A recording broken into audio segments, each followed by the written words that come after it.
ನಮಸ್ಕಾರ ಸ್ನೇಹಿತರೆ, ಐಜಿ ಕಿಚನ್ಗೆ ಸ್ವಾಗತ. ಸ್ನೇಹಿತರೆ, ಇವತ್ತಿನ ವಿಡಿಯೋದಲ್ಲಿ ಸಖತ್ ರುಚಿಯಾಗಿರುವಂತ ಕ್ಯಾಪ್ಸಿಕಮ್ ಕರಿ ಹೇಗೆ ಮಾಡೋದು ಅಂತ ನೋಡೋಣ. ಅದಕ್ಕಿಂತ ಮುಂಚೆ ನೀವಿನ್ನೂ ನಮ್ಮ ಚಾನಲ್ಗೆ ಸಬ್ಸ್ಕ್ರೈಬ್ ಆಗಿಲ್ಲ ಅಂದ್ರೆ ಸಬ್ಸ್ಕ್ರೈಬ್ ಆಗಿ, ಹಾಗೂ ನಾವು ಅಪ್ಲೋಡ್ ಮಾಡುವಂತ ವಿಡಿಯೋ ಮೊದಲು ನೀವೇ ನೋಡ್ಬೇಕಂದ್ರೆ ಪಕ್ಕದಲ್ಲಿ ಕಾಣುತ್ತಿರುವ ಬೆಲ್ ಐಕನ್ ಮೇಲೆ ಕ್ಲಿಕ್ ಮಾಡಿ. ಸ್ನೇಹಿತರೆ, ಮೊದಲನೇದಾಗಿ ಒಂದು ಕಡೆಗೆ ಅರ್ಧ ಕಪ್ನಷ್ಟು ಶೇಂಗಾ, 1 ರಿಂದ 2 ಟೇಬಲ್ ಸ್ಪೂನ್ನಷ್ಟು ಕಡಲೆಬೇಳೆ, ಉದ್ದಿನ ಗುಂಡು ಹಾಗೂ ಅರ್ಧ ಕಪ್ನಷ್ಟು ಧನಿಯಾವನ್ನ ಹಾಕಿ ಚೆನ್ನಾಗಿ ಹುರಿದುಕೊಳ್ಳೋಣ.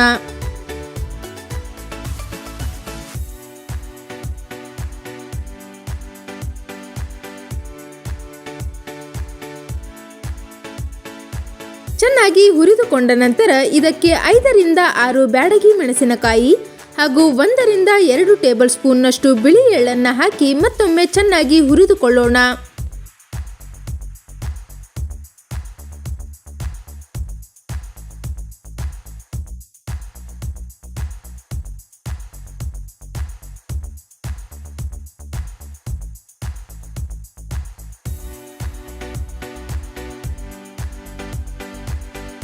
ಚೆನ್ನಾಗಿ ಹುರಿದುಕೊಂಡ ನಂತರ ಇದನ್ನು ಒಂದು ಮಿಕ್ಸಿ ಜಾರ್ನಲ್ಲಿ ಹಾಕೋಣ.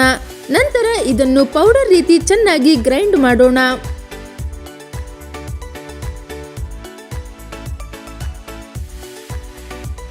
ಇವಾಗ ಒಂದು ಕಡೆಗೆ ಸ್ವಲ್ಪ ಎಣ್ಣೆಯನ್ನ ಹಾಕೋಣ. ನಂತರ ಇದಕ್ಕೆ ಕಟ್ ಮಾಡಿರುವಂತ ಈರುಳ್ಳಿ ಹಾಗೂ ಟೊಮ್ಯಾಟೊವನ್ನು ಹಾಕಿ ಚೆನ್ನಾಗಿ ಹುರಿದುಕೊಳ್ಳೋಣ.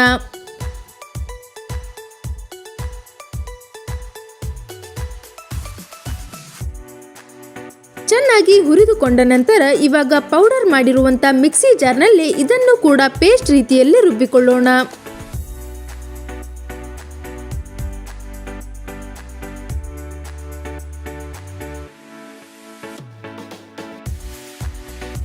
ನಂತರ ಇವಾಗ ಅದೇ ಕಡಾಯಿಯಲ್ಲಿ ಸ್ವಲ್ಪ ಎಣ್ಣೆಯನ್ನ ಹಾಕೋಣ. ಇವಾಗ ಇದಕ್ಕೆ ಕಟ್ ಮಾಡಿರುವಂತ ಈರುಳ್ಳಿ, ಕ್ಯಾಪ್ಸಿಕಮ್ ಅನ್ನ ಹಾಕಿ ಚೆನ್ನಾಗಿ ಬಾಡಿಸಿಕೊಳ್ಳೋಣ. ಸ್ನೇಹಿತರೆ, ಕ್ಯಾಪ್ಸಿಕಮ್ ಹಾಗೂ ಈರುಳ್ಳಿಯ ಹಸಿ ವಾಸನೆ ಹೋಗುವವರೆಗೂ ಚೆನ್ನಾಗಿ ಬಾಡಿಸಿಕೊಳ್ಳಿ. ಈರುಳ್ಳಿ ಹಾಗೂ ಕ್ಯಾಪ್ಸಿಕಮ್ ಅನ್ನ ಚೆನ್ನಾಗಿ ಬಾಡಿಸಿಕೊಂಡ ನಂತರ ಇದಕ್ಕೆ ಅರ್ಧ ಟೇಬಲ್ ಸ್ಪೂನ್ನಷ್ಟು ಕರಿ ಮಸಾಲ, ಗರಂ ಮಸಾಲ, ಧನಿಯಾ ಪೌಡರ್, 1/4 ಟೇಬಲ್ ಸ್ಪೂನ್ನಷ್ಟು ಅರಿಶಿನ ಪುಡಿ ಹಾಗೂ 1 ಟೇಬಲ್ ಸ್ಪೂನ್ನಷ್ಟು ಅಚ್ಚಕಾರದ ಪುಡಿಯನ್ನು ಹಾಕಿ ಚೆನ್ನಾಗಿ ಮಿಕ್ಸ್ ಮಾಡಿಕೊಳ್ಳೋಣ. ಚೆನ್ನಾಗಿ ಮಿಕ್ಸ್ ಮಾಡಿದ ನಂತರ ಇದಕ್ಕೆ ಗ್ರೈಂಡ್ ಮಾಡಿರುವಂತ ಪೇಸ್ಟ್ ಅನ್ನ ಹಾಕಿ ಮತ್ತೊಮ್ಮೆ ಚೆನ್ನಾಗಿ ಮಿಕ್ಸ್ ಮಾಡಿಕೊಳ್ಳೋಣ.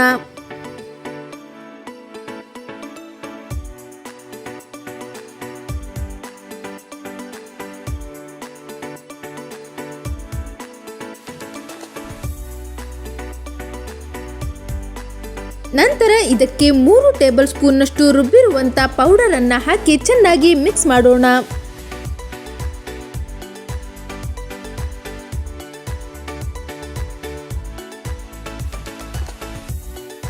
ಚೆನ್ನಾಗಿ ಮಿಕ್ಸ್ ಮಾಡಿದ ನಂತರ ಇದಕ್ಕೆ ರುಚಿಗೆ ತಕ್ಕಷ್ಟು ಉಪ್ಪನ್ನ ಹಾಕಿ ಮತ್ತೊಮ್ಮೆ ಚೆನ್ನಾಗಿ ಮಿಕ್ಸ್ ಮಾಡೋಣ.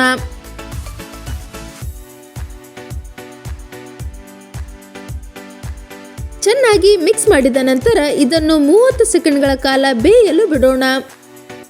30 ಸೆಕೆಂಡ್ಗಳ ಕಾಲ ಚೆನ್ನಾಗಿ ಬೇಯಿಸಿದ ನಂತರ ಕ್ಯಾಪ್ಸಿಕಮ್ ಕರಿ ರೆಡಿಯಾಗಿದೆ. ನೋಡಿದ್ರಲ್ಲ ಸ್ನೇಹಿತರೆ, ಸಿಂಪಲ್ ಆಗಿ ಹಾಗೂ ಅದ್ಭುತ ರುಚಿ ಕೊಡುವಂತ ಕ್ಯಾಪ್ಸಿಕಮ್ ಕರಿ ಹೇಗೆ ಮಾಡೋದು ಅಂತ.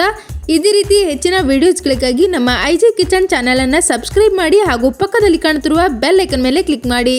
ಹಾಗೂ ಈ ವಿಡಿಯೋನ ನಿಮ್ಮ ಸ್ನೇಹಿತರಿಗೂ ಕೂಡ ಶೇರ್ ಮಾಡಿ.